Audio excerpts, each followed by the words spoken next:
It was. Hi, I'm Mario Vitanzi. That handsome human being over this way. My camera's flipped. Sorry. That's Patrick Chiotti. And if you're wondering why we look much more diligent and intelligent than normal, it's because we have on our concerned glasses. The world's on fire. Everything's burning. Um, it's bad. But you have Patrick Chiotti and myself to take you through all of it and talk you off the ledge. So despite everything on fire, we are the fire extinguishers? Sure. This is altitude adjustment.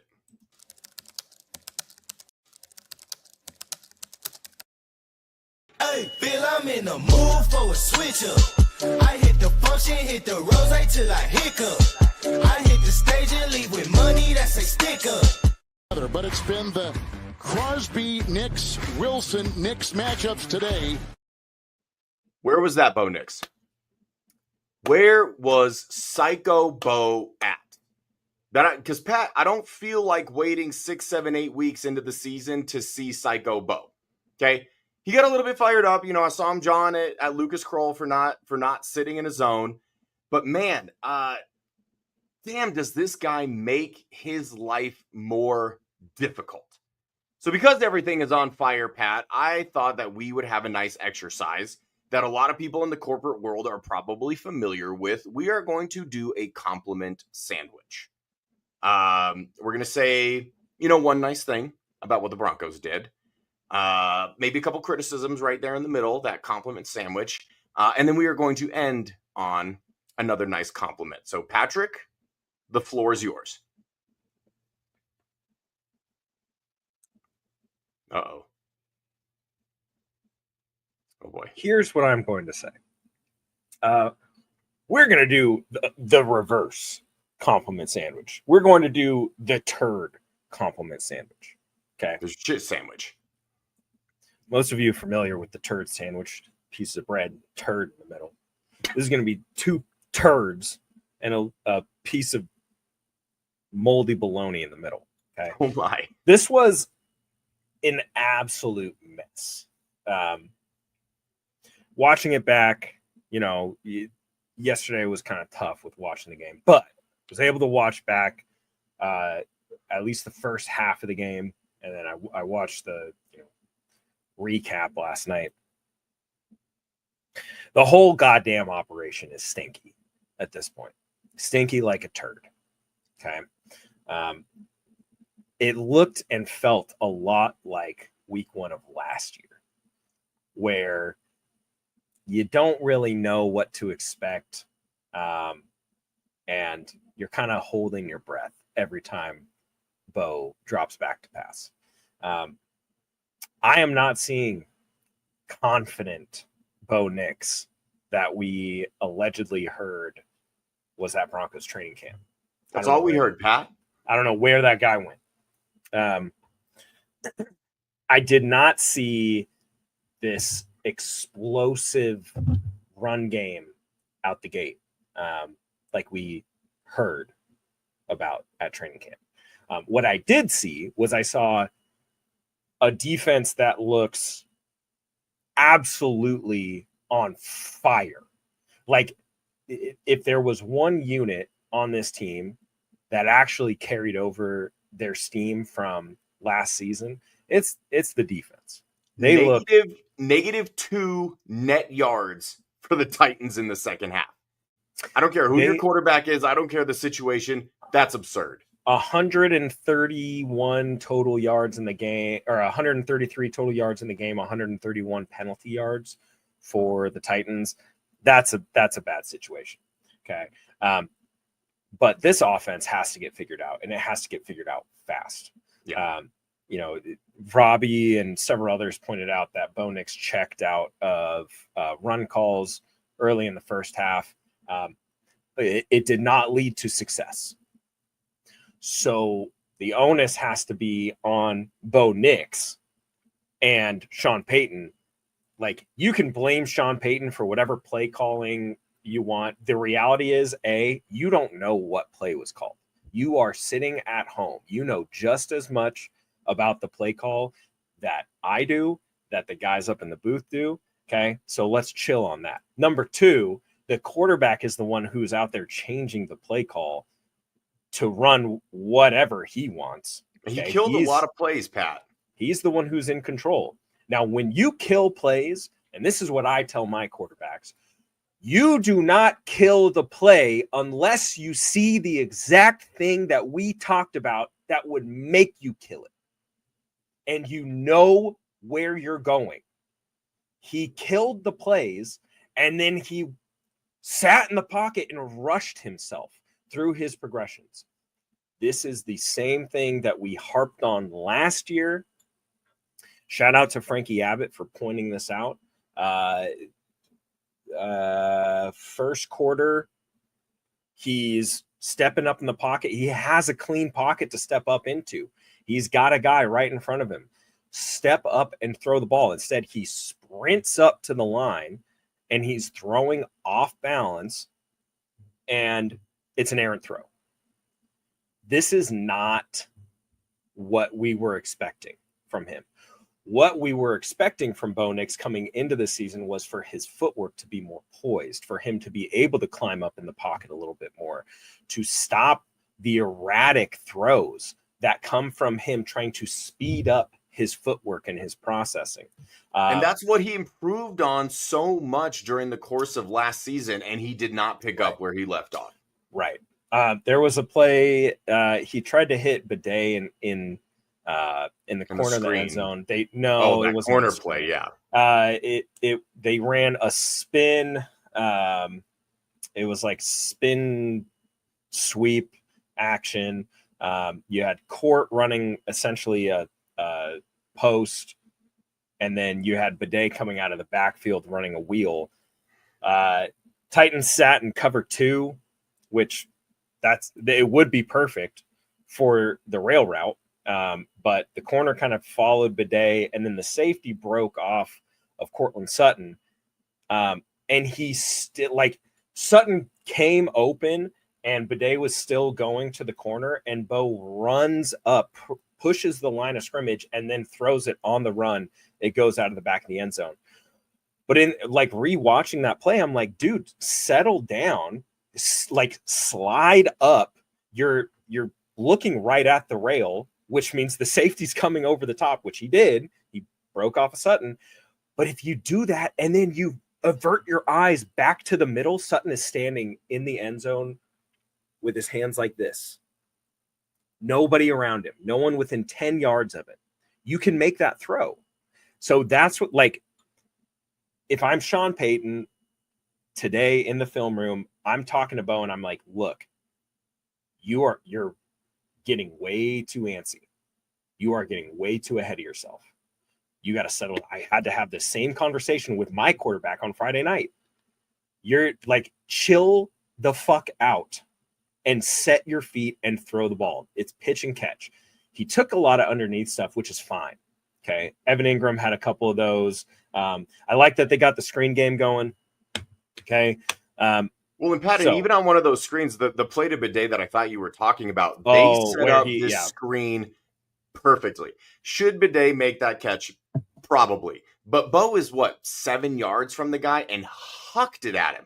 Just put the ball on him and I get it, man, but it's give him a chance. And again, I'm not putting this all on Bo, but it's just these little things, get him the ball, let him work with space. So it's it's there, they are close, but it's stuff like this. It was just sloppy. It was a sloppy overall game. Yeah, there's another play in the first quarter, and I messaged our group about it, but they had a nice, it was a nice play design and an RPO setup with a bubble screen on the wide side of the field with Troy Franklin running the bubble and Trent Sherfield blocking, which we'll talk about Trent Sherfield in a second.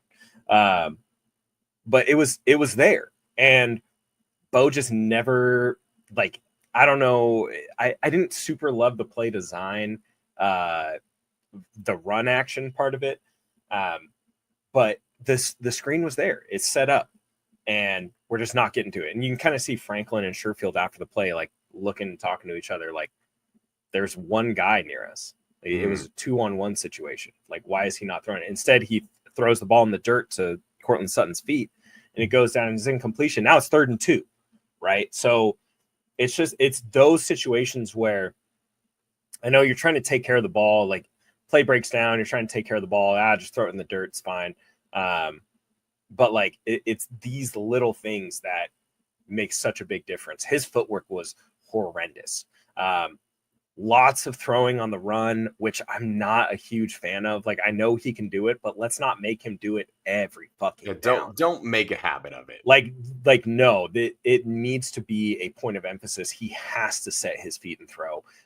There's a lot of missed opportunities there, but honestly, just a lackluster effort from the offense overall. You had the offensive line blowing blocking assignments, getting overpowered, which, you know, Bree Masis and I talked about this. T'Vondre Sweat and Jeffrey Simmons are they're no slouches. They were giving us fits all day. But honestly, they kind of they proved that comment that Simmons had about Bo right. Like, after he gets off his first read, he was skittish. Yeah. And I don't know if it's just a week 1 thing. I don't know if it's hey, he didn't get enough reps against actual live competition in the preseason. This whole notion of Sean Payton's calling plays to boost his ego. Get the fuck out of here with that. Yeah, like that's actually crazy talk. That's actually crazy talk. It's not like we're out there calling fucking 4 verts and dagger every play. Like the plays were set up. You got a quarterback who's checking out of them and then not executing what he needed to do. Just long-winded shit sandwich that is the Broncos offense. But you know what? Let's give a little bit of bright. Hey, Mario, how about Jeremy Crawshaw? Huh? How about Pat? No, how about that kicker, huh? I was told that I should be concerned about him. I was told that the Broncos should bring in another punter. I was told that was not a good draft pick. I was told that he had a terrible preseason and that this was, the glaring weak spot of this team. But Pat, how did Crawshaw do? Boy, howdy, Mario. Looks like we got a dude. Who would have thought, right? Preseason. Wait. Who would have thought, Pat? Who did thought? Oh, Pat? Me. I did. Hi. I'm pretty sure that was Coach Pat. Yeah. Yeah. I mean, 1 punt returned, which is great. Average hang time of 4.48 in 3 attempts. 2 of those fair caught. So, how many of them were inside the 20? I felt like all of them, or all but one. All of them. All of them were inside the 20. His first punt, boy howdy, 64 true air yards. So from his kick point, he kicked the ball at the 28-yard line on their side of the field. Mm-hmm. The ball landed at the 8-yard line on the opposite side of the field. That's a long way to kick the football. This kid can kick, man. 3 kicks for 144 yards. He did a really fantastic job. Special teams did a really great job all around. Whoop whoop to them. Trent Sherfield. Whoa. Wait. Hold on. I got to stop you right there. First of all, you score a touchdown right before half. Fantastic. You're getting the ball back in the second half. You have all the momentum. It's you're getting back-to-back possessions. You're hoping to score on both. That's why you defer, right? That is the ideal situation where you're scoring right before half. 16 seconds left, Pat. You kick that ball out of the freaking end zone every single time on the ensuing kickoff. And what did we see instead? They gave Tennessee a chance to return it, which if you're kicking it out of the end zone, doesn't matter if it's a 35. Maybe the Titans run a play to see what happens. But for all intents and purposes, like, they're kneeling on the ball. They're going into the half. It's like, all right, we're keeping it close. Instead, you give up a 70-plus return with 16 seconds left in the half. And the Titans special teams comes out immediately for the field goal attempt. Didn't even have to run an offensive play. Completely inexcusable. Yeah. And not only that, but our all-pro punt returner fumbles the ball. Could have been a massive swing in momentum.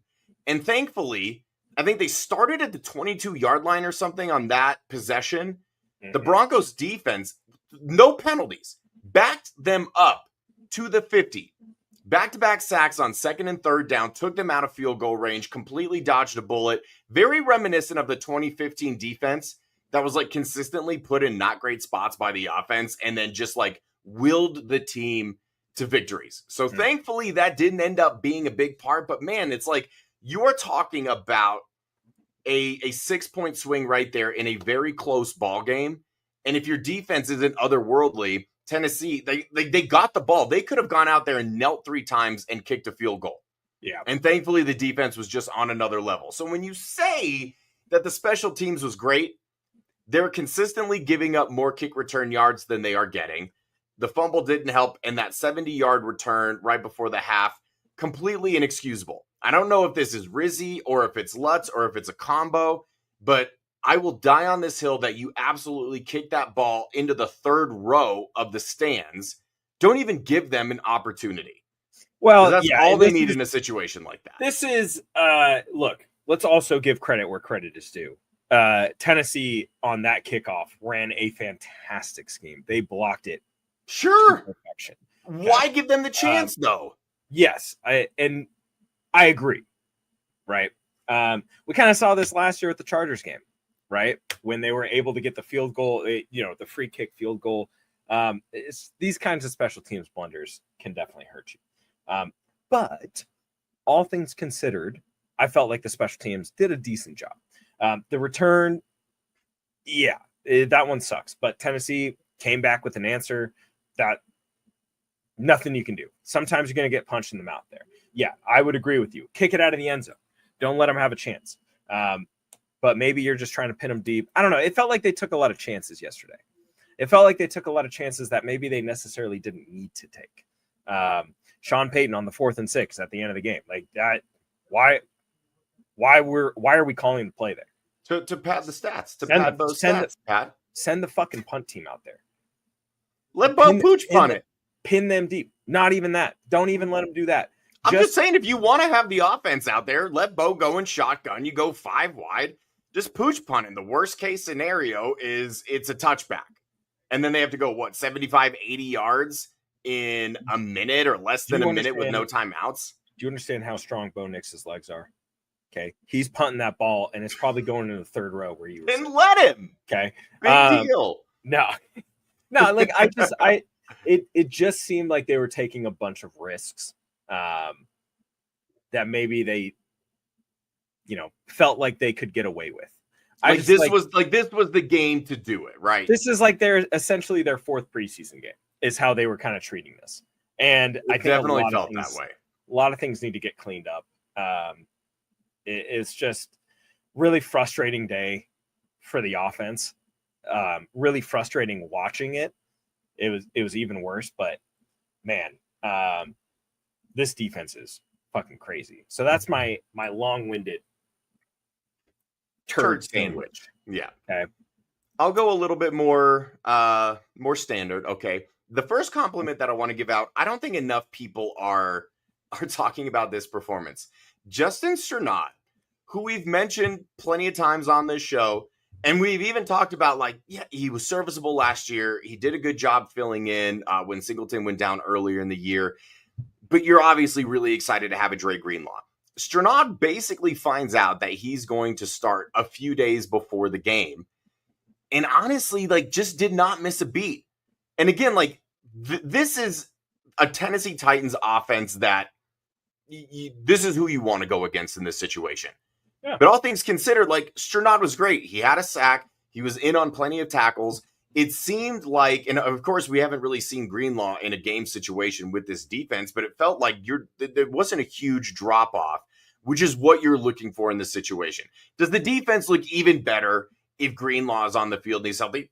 Sure, yeah, absolutely. Yeah. I think that's a very fair thing to say. But the fact that you really didn't lose anything, starting Justin Strnad next to Singleton, who we have discussed is a bit of a liability in coverage. We saw it earlier, and it ended up not affecting them too much. The tip of the cap and butt slap to Justin Strnad, who showed up big time. Okay, tip of the cap and a butt slap. Tip of the cap, slap the butt. I mean, and there's plenty of things to get upset about and to be disappointed in. And it just felt like the discrepancy in energy between the offense and the defense. Because again, like we talked about Bo, we talked about, the lapses in the special team, some of the decisions that Sean Payton made. But just like the general energy I didn't like. And I'll tell you what was like really disconcerting early on that kind of made me think it was going to be a long day for the offense. Their first drive, moving the ball incredibly well. Bo looked sharp. Had a couple of throws that, like, again, he made it more difficult than they needed to be, but moving the ball seamlessly. And then for whatever reason, they have 1st and 10 in plus territory, and there's a delay of game. Is it on Bo for not getting the call in? Is it on Sean Payton? We might never know. But the bottom line is it's inexcusable because it completely put a kibosh on what was otherwise a fantastic drive. They stall out, ended up having to settle for a field goal, and that really set the tone for the offense for the rest of the game. And it felt like when they were clicking the most is when they're in that 2-minute drill right before half, and you're thinking at least get points out of this. They move the ball incredibly well. Cortland with a beautiful double move. Bo with probably his best throw of the day. It was a dot. On the touchdown. Absolute dot. Exactly where it needs to be. And I think this is the frustrating thing, Pat, is like, we know that he can make these throws and that he could do these things. It's the consistency that is infuriating because there was no consistency. Or like he had a handful of throws in Seattle last year. He had a couple of throws against Pittsburgh last year where, he's not looking nearly as good as he needs to, but you saw those glimpses and those flashes of like, he could really be a guy. That was an absolute dot. Honestly, the best throw that he made, it ended up getting called back. There was a hold, I think it was on Powers on this particular play. Yeah. Rolling to his right in a situation where he needed to. He was flushed out, threw an absolute dart to Cortland Sutton, kind of cross-body, 15, 20 yards downfield. It got negated. But you saw that it's there. The consistency just needs to be there. And again, like the discrepancy between the offense and the defense, if it's not for the special teams and the offense, the long kick return before the half where the defense has absolutely nothing to do with it. They gave up 3 points. The Broncos' first possession of the second half, Bo makes a terrible decision, forces the ball into double coverage, never had a chance, gets intercepted. Titans are already in field goal range. So the defense technically gave up 12 points, but for all intents and purposes, gave up 6. So it's like the offense, just take that next step against Indianapolis. You don't need to go out there and score 30 points, but like stop putting the defense in bad positions because you know that the defense is going to get after it and they're going to be fine. You don't necessarily need to help them out, but like don't put them behind the 8 ball. Yeah. Don't put them at a disadvantage by making stupid decisions. And honestly, Pat, they got bailed out a little bit. Calvin Ridley had a horrendous drop on, I think it was their last series or the second to last series. It was disgusting. So bad for Cam. He was dealing. Cam Ward was very impressive to me. And anybody that looks at his box score is going to say, oh, he's no good. He had like a less than 50% completion percentage. Cam Ward was throwing dots. And as swarming as his Broncos defense was, especially in the second half, Cam Ward's team did him absolutely no favors. But I think Ridley dropped a couple of passes. Yeah, he threw a dot to Gunnar Helm on that first drive. They challenged it. They overturned it. Should have been a catch by Gunnar Helm. Tough catch, but it was an absolute dot from Cam Ward. And then, the Titans get a stop that they need. And it was like a bubble screen to Marvin Mims where, it's like if it pops, great. And if not, you're keeping the clock running. Maybe Tennessee has to call a timeout. And they stop Mims. And Simmons comes in well after the play, shoves him, completely unnecessary, gifts the Broncos a first down, which of course they end up doing nothing with. Yeah. But it's like, this game really should have been closer than it was, and it was already closer than it needed to be. Yeah. So you can't expect to get, and you, yeah, exactly. When you said at the beginning of the show, 130 penalty yards by the Titans, that's an obscure thing. Like that is never, that probably will not happen to the Broncos again the rest of the season. You cannot bank on the rest of the teams on this schedule because they're only going to get better. They don't play another team that is going to be as bad as the Titans this year. Maybe the Giants, Maybe the Jets, that remains to be seen. But you'd be hard-pressed to find another team on this schedule for the rest of the season that will be as bad as the Titans were, especially in a week 1 matchup. The Jets. So the important thing, like I said, they have to take that next step as the team. Defense, keep doing what you're doing. You are incredible. I love you. I adore you. Patrick Surtain, 1 target and a PBU, did give up a catch. Surprise, surprise. Riley Moss, he had an unbelievable series where there were 2 there were 2 deep balls thrown at him. Good passes by Cam Ward, very sticky coverage, did exactly what he needed to do. Talanoa Hufanga, my God, Pat. He is going to be a fan. If he's not already, he is going to become a fan favorite very quickly. That dude with his big ass hair, very reminiscent of Troy Polamalu in the way that he played. Not the same, but reminiscent of it. The way that he flies around the ball, peanut punch, forced the first fumble of the game against the Titans, really helped to change the momentum of that game. The entire D-line, Jonathan Cooper, Nick Benito, you can't say enough about them. I still think that Cooper had a safety. Don't know why they didn't take a look at it. But it looked like, and they showed it multiple times on the big screen, and the ball looked like it had crossed the plane. But who knows? And then there was a pretty blatant hold in the end zone on Nick Benito on an earlier series in the game that easily could have been a safety.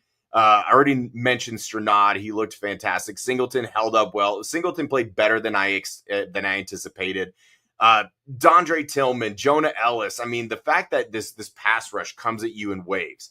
And then, oh, by the way, Zach Allen is still there. Oh, by the way, DJ Jones, who had a phenomenal game, especially in the run defensive portion. No weak spots on this entire defense. Jahdae Barron got in the game a little bit. It looked like he was in coverage on Ridley when Ridley actually broke open and dropped the pass. But aside from that, I liked what I saw from Barron in limited work. Got the fumble at the end of the game. Yeah, he did. And McMillian, man, anybody who thought that McMillian, they needed to trade McMillian, you're not paying attention.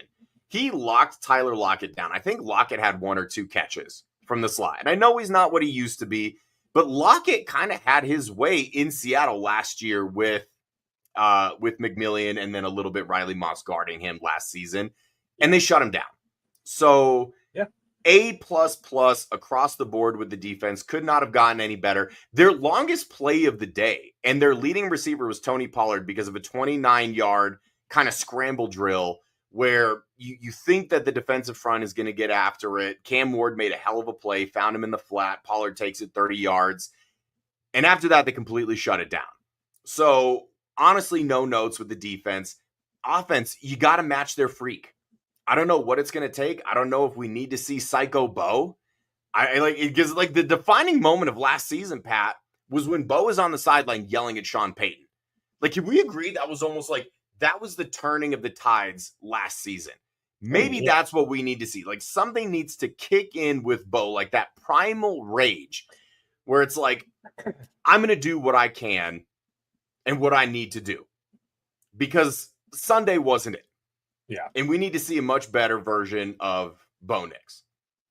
I agree. I just kind of want to point something out here. So watching back the interceptions, okay?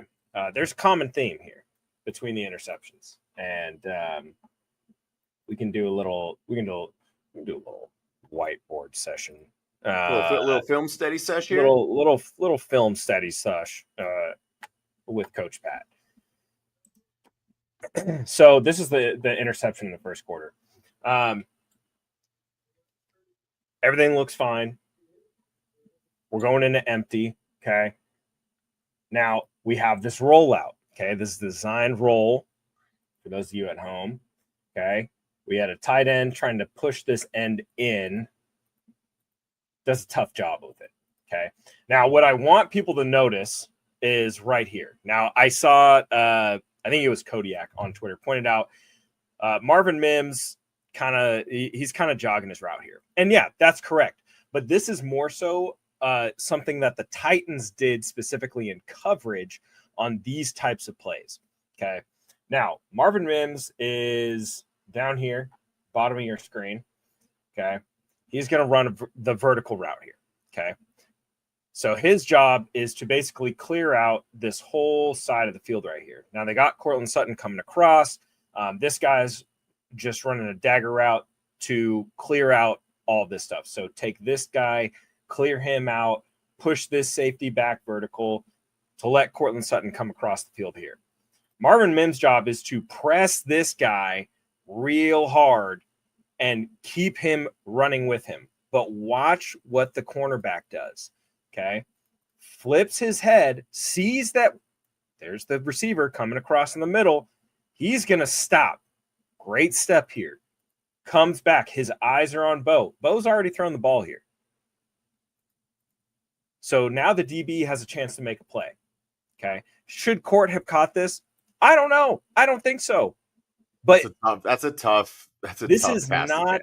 This is not so much like, obviously, Bo needs to be smarter about this, right? But this is something that Tennessee saw and changed, had to have changed in their coverage, because I'll show you.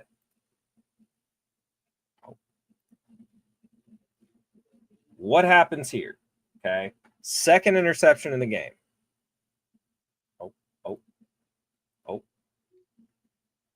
I don't know why. It's there somewhere.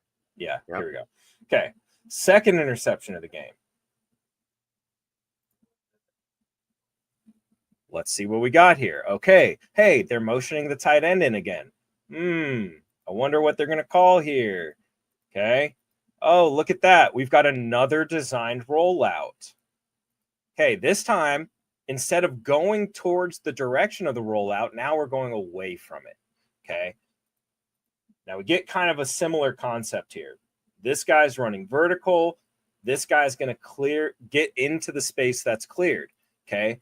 But again, look at the DB here. His eyes are on this wide receiver. Oh, he's breaking out. I know I have safety help behind me, so I'm going to stop. Looky here. I'm going to stop because I know this throw is coming to the flats. Tennessee keyed in on what they were doing in these specific plays. We got a guy clearing. We got a guy coming into the space that's cleared. Okay.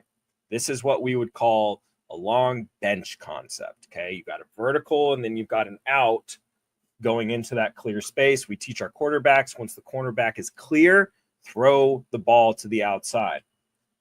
Now, Bo probably should have taken the vertical here, but he did not see the cornerback drop back down. Okay. He saw this. He saw numbers to me, throw it into the free. Okay. Now, you also have Garrett Bowles, number 72 here. You got away with a hold. You got away with a big hold on Jeffrey Simmons. And Jeffrey Simmons got a good lick on your quarterback. Okay. Yeah. Does not help. Now, the feet here, horrendous. This is a bad throw. Okay. And I'm not saying it's a bad throw because he throws it into double coverage. I'm saying it's a bad throw because his fucking mechanics were shit. Okay. We had another rusher come off this edge, so can't really escape out that way. Have to throw it across our body. That's a long throw. Tennessee did a fantastic job playing against this concept.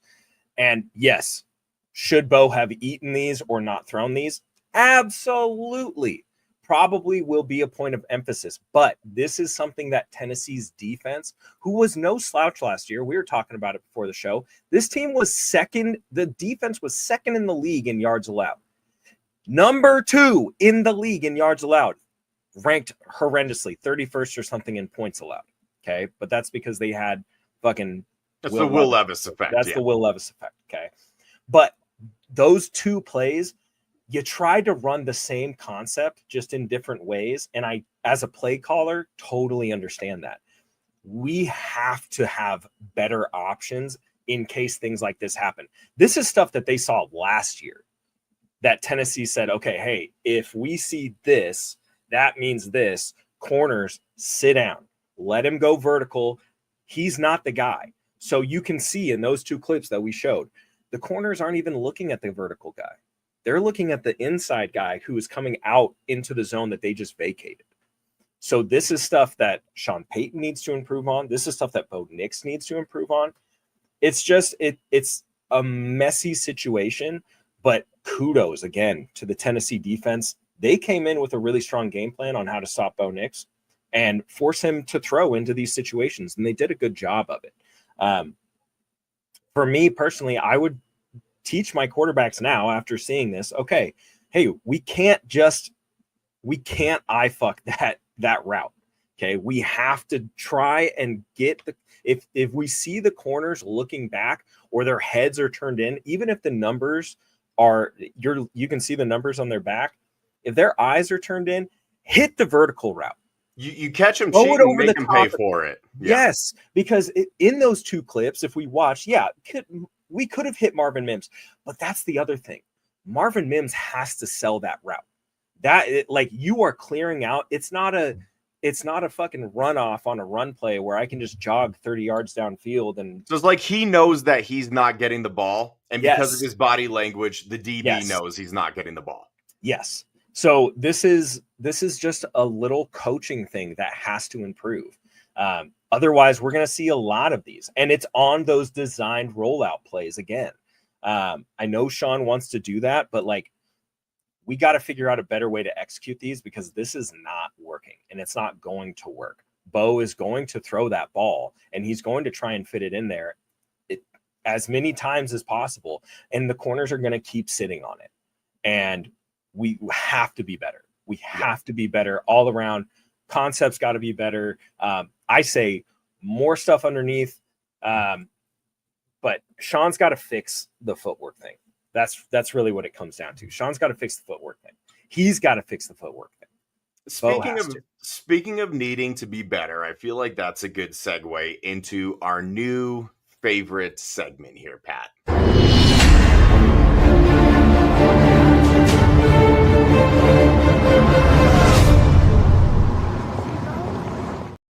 This is the third installment already, even though we're just in week 1 of Wattenberg Watch 2025. Pat, I was at the game. I was up a little bit high, so I couldn't see a lot of what was going on. What I could see was Jeffrey Simmons seemingly getting penetration damn near every single play. The one big time play that stuck out to me, and I don't know if you've seen this clip yet and what exactly happened, but they're in 4th and short, 4th and 3 inches, I think it was. And of course, called the QB sneak, and it gets absolutely blown up.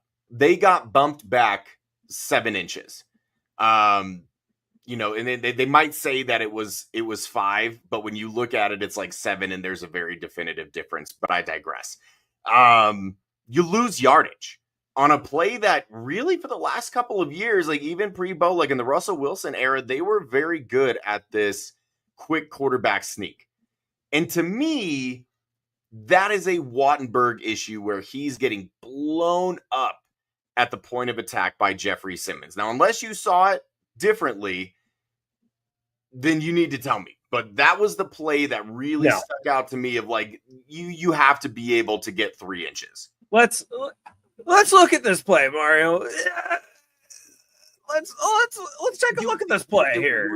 Do we have to watch this play? Oh, we gotta watch it now. Okay. And we're gonna look at it from the tight view. Okay. Now, like you said, they have been very good at this. And the key is, I don't know if you know this, Mario. The low man always wins. Always. The low man will always win. And that's why in situations where it's either be petty or not be petty, I choose to be petty every time because the low man always wins. Okay. As well you should. Now, like we said, Jeffrey Simmons, Tavondre Sweat, this big hunk of meat right here. Yeah. Dogs. We love Tavondre Sweat coming out of Texas. We love Tavondre Sweat. Now, this should be a no-brainer. I want everybody to watch. Okay. Look at the helmets. Look at the shoulder pads. Okay. Pad level's got to be nice and low, nice and tight. Okay. We snap the ball. All right. Hey, fuck. This Sweat sucks. And Simmons are there immediately. Boy, howdy. Look at everybody else on the line. Miners is in a bear crawl right now. Ben Powers is low. Bowles is low. He's doing a good job pushing down. McGlinchey's over here. They're doing a decent job. Holy shit. Our center is standing straight up. This is not good. This is not good. This is not going to win us games. Okay. This operation has to be tight. It has to be taut. Now, we could just so everyone knows, play that really quick. So with the first time I've watched this, I thought the guy that was straight up was Bo getting hit.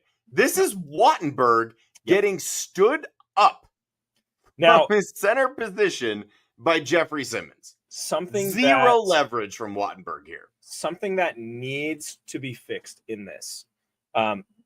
Look at the gap. The gap opens up massively, very quickly. Okay.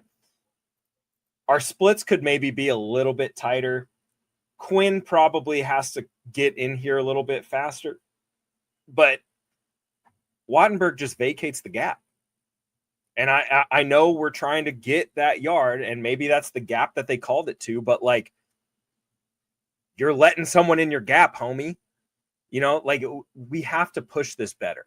We cannot win like this. Okay. So right off the bat, he vacates. They're trying to double team Jeffrey Simmons, but you can't double team Jeffrey Simmons and leave T'Vondre Sweat all alone, because then that's what happens. He got stonewalled. He got stood up, and this is absolutely horrendous.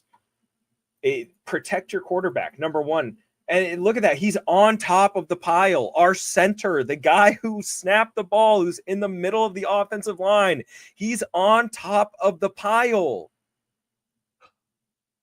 This is no bueno. This is not This is good. why we have this segment, and it sucks that we have it, but this is why.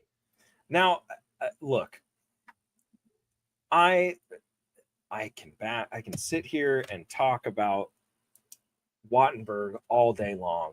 He did not have a good game. I had people tagging me on Twitter. I get it. What are we going to do? What are they going to do? Forsythe is not going to come in and be the magic fix that everybody thinks it's going to be. He still has his downfalls.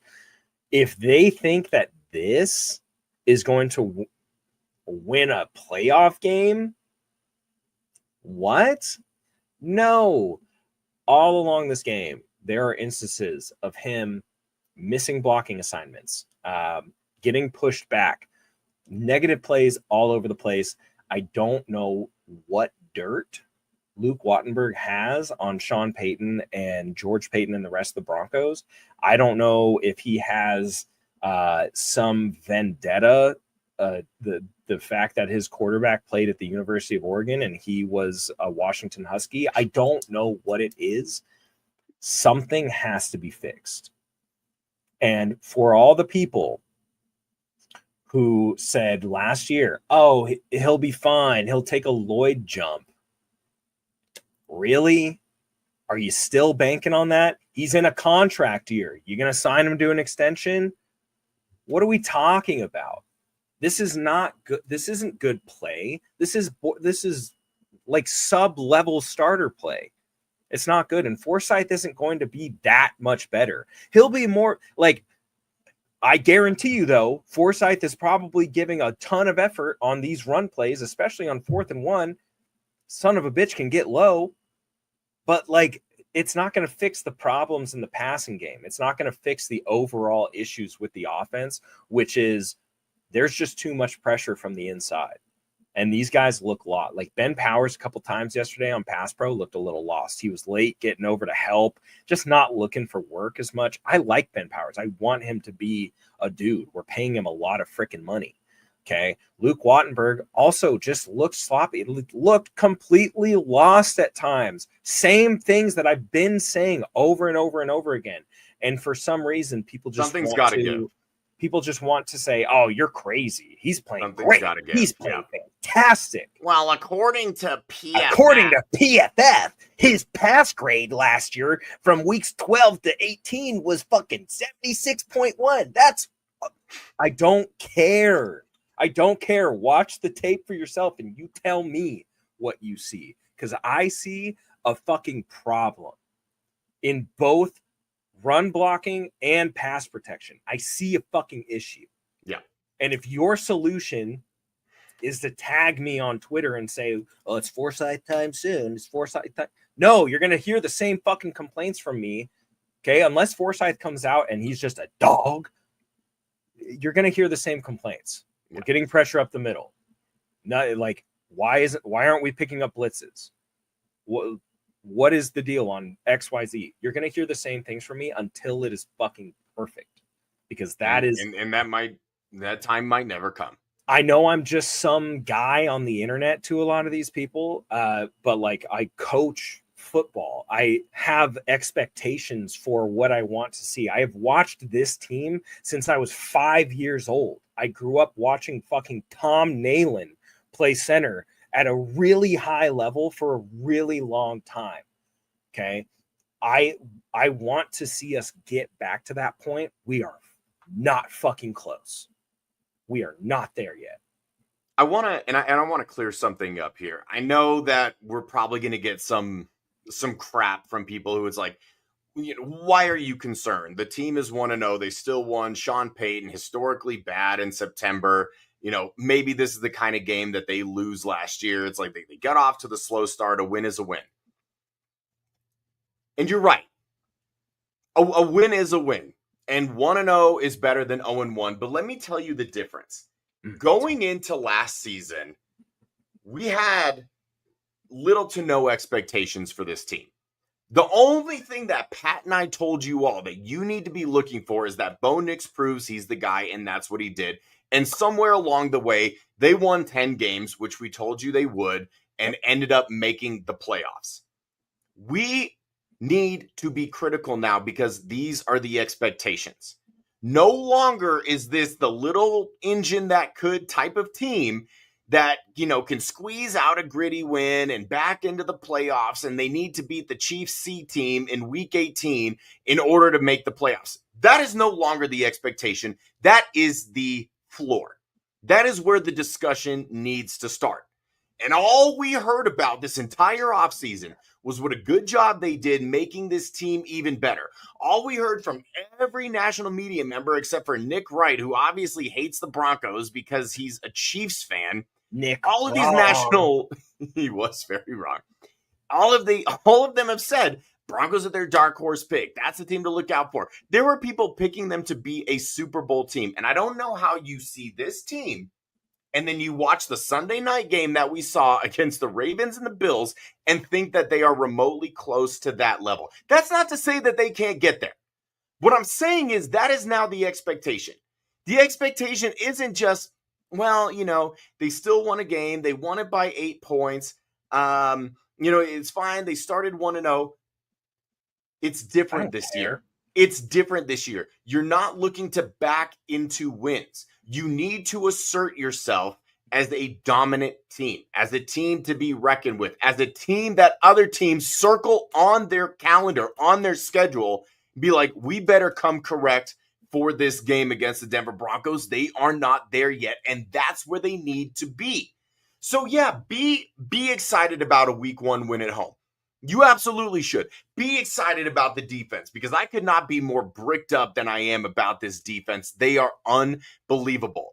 But haven't we seen enough over the last decade, Pat, of the defense carrying their weight and overperforming and carrying this team, and the offense still cannot catch up? This is where we're at now. These need to be the expectations. So we need to have these difficult talks and expect more out of this team, because if you're not expecting more out of this team and they land right at those expectations that you currently have, not a playoff team again. Not a 10-win team. No. Much more difficult schedule last year. And I've said it so many times on the show. They did not have a signature win last season. Phenomenal that they won 10 games. 1-6 and 1-score games, Pat. Not good. They beat all the teams that they were supposed to beat, and they did not win a single game they weren't supposed to win except maybe in Tampa Bay last year. That's what needs to change. And if they come with that effort, regardless of how good the defense is, if the offense has the kind of effort that they did on Sunday against the Tennessee Titans, who, granted, good defense that we've talked about, this is not a serious contender. No. This is not a team that can beat a Cincinnati Bengals in week 4. This is not a team that can beat the Chargers on the road in LA in week 3. This is where we're at now. So either they need to wake up or we are in for a long season. So relish the win. Be glad. Because at the end of the day, that's all that matters. And Pat, if they win every game 20-12, fantastic. But what we're doing is projecting. They will not win. They will not be a 500 football team or plus 500 football team if the offense plays the way that they did on Sunday. Period. That's just how it is. 1,000% agree. I want to show one more play here if we can. One more play. Okay. This is the end of the Watton watch. Okay. This is 3rd and 5 now. Okay. Now what we're going to get is we're going to get our jumbo package in here. Okay. Well, not really jumbo package, but we got 2 tight ends here lined up. We got our Patrick fullback Quixote, very, very familiar with having a jumbo package. Very, very familiar. Okay. It's 3rd and 5. We're just trying to run the ball. Okay. Watch Luke Wattenberg. I'm going to just let it run. Watch Wattenberg off the snap. Okay. Let's just watch that. Oh, boy, howdy. Oh, that's a lot of fun. Yeah. Yeah, that's a lot of fun. When your center snaps the ball, straight up, immediately, this looks like he's in pass pro. This is a fucking run play. What are we doing here? Get our fucking pad level lower, man. The run was going to come right here. And then guess what? We got to bounce it now because you didn't fucking do your job. And that shit is so frustrating. This is 3rd down. 3rd down. This is the play right before the end of the game where we just huck it up in the air and just hope that it doesn't get picked off or whatever. This is the reason that they had to call that play. And if you think that that's on Bo or Peyton, fine, whatever. Look at the play before. And then you tell me whose fault it is. This is abhorrent. This is absolutely fucking abhorrent. This is not, you think that, imagine, this is Buffalo. This is Baltimore. This is Kansas City.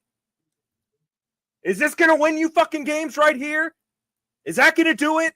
No. Be real with yourselves. I'm talking directly right now. I'm talking directly to George Payton. You said that you were impressed by Luke Wattenberg and the progress that he made from last season to this one, and you felt good about where you were at with him. Does this make you feel good? Seeing this, does this make you feel good right here? This is 3rd and 5. All you have to do is get the first down. This should be like in the huddle. Hey, guys, listen, 2-minute warning just happened. Let's get a first down here. Or let's even just get close. Let's just gain some yards. Let's push the fucking pile. Let's do this. Let's win this fucking game. Let's end it. And this is the effort that we got. Tackle for loss. Ridiculous. I'm done. I'm done with it. I'm done. I'm so beyond done with it. End of rant. But this is what we're talking about here. Something's got to change. Something's got to be fixed. And this is why we're upset. Because the expectations are Somebody so much higher. Somebody better clip that than they ever have been. Listen, at the end of the day, the Broncos are going to Indianapolis, and even though they looked really good against the Miami team that, has a quarterback who has mashed potatoes for brains and, a secondary where Patrick Quixote could step in and probably be the second best cornerback on that team, maybe even the best. I'm pretty sure Daniel Jones scored points on every single offensive possession they had. He's not going to have that same kind of luck with the Broncos defense. But Daniel Jones is not the schlub that he is made out to be. He was in a very bad situation for a very long time in New York, and I think now you're seeing it. He's not great. He's not a top 10, not top 10, 15 quarterback. He is not that bad. And the Colts have a lot more weapons than the Tennessee Titans do. This is still a very winnable game. In fact, it needs to be a game that you win. And hopefully when we do altitude adjustment, same time next week, we are in much better moods because we need to be. Because after this, you go on the road to LA. And then after that, you have a Monday night game against the Bengals. And both of those teams, I know the Bengals almost lost to the Browns, but that was a game that the Bengals lose last year earlier in the season. It's still the Bengals. It's still Joe Burrow. It's still Jamar Chase. Oh, and the Chargers looked really, really freaking good down in Brazil. So good. It is only going to get infinitely more difficult after Indianapolis. Yeah. You cannot afford to lose this game. And honestly, you cannot afford a sloppy win. You have to have a little bit of momentum carrying over into Los Angeles. And then you have to have a little bit of momentum carrying into Cincinnati in that Monday night game. And I think really early on, Pat, they are going to be tested, and we are going to find out what kind of attrition sets in with this team. And if they are true contenders and they're really as good as the national media wants them to be and claims that they are, or if they're actually going to regress from last season when they had a noticeably worse roster. Everything's there on paper. At some point, you need to put it together. Yeah, agreed. Yeah, this is it's not going to be fun. This next run of games, it's not going to be fun at all. And if this is how it's going to be, I'm going to be worried. I'm going to be a little worried. And oh, by the way, really quick, so, I mentioned the Chargers and the Bengals, just looking at my little calendar here. After that Cincinnati game, which is a Monday night, so you're going to be on a short week, you're going to Philadelphia. Yep. Fuck. You're going to be... You think Luke Wattenberg had a hard time with Jeffrey Simmons and Sweat? Oh! Bo Nix might need this. Do you have any idea what they're rolling out in Philadelphia? Oh, and by the way, right after that, Pat, they're going straight to London. They're playing the Jets, whose offense looked really good. Defense looked really bad, but that's a tough trip. Bo Nix across the pond.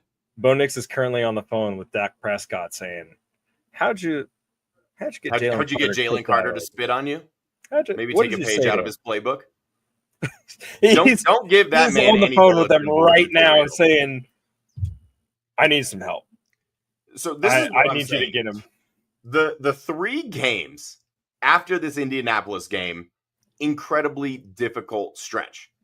And I don't care who they're playing in London, flying all the way to London, straight from Philadelphia, guys being away from their homes and their families for over a week. That is difficult. That is a human aspect that not a lot of people take into consideration. Then not getting a bye week after London, having to play the Giants, who Russell Wilson probably no chance as a starting quarterback by that point. But I'll tell you something about the Giants. Their defense is really freaking good. Yeah. And if the offense doesn't get their shit figured out, that could be one of those 10-6, 12-9 type of football games. This is a difficult stretch, and the Broncos need to get back on the right track on Sunday, or it is going to be a long season. Show us something. Show us that you are the team that everybody thinks that you are, that everybody wants you to be. My name is Mario Batanzi. That is Patrick Chiotti. And even though we are frustrated, we still believe in this team. And it's because we care so much that we get so upset. It's like, we don't hate America. We love America. That's why we want it to be better. We love the Broncos. That's why we want them to be better. We'll see y'all next week. We love you. Goodbye.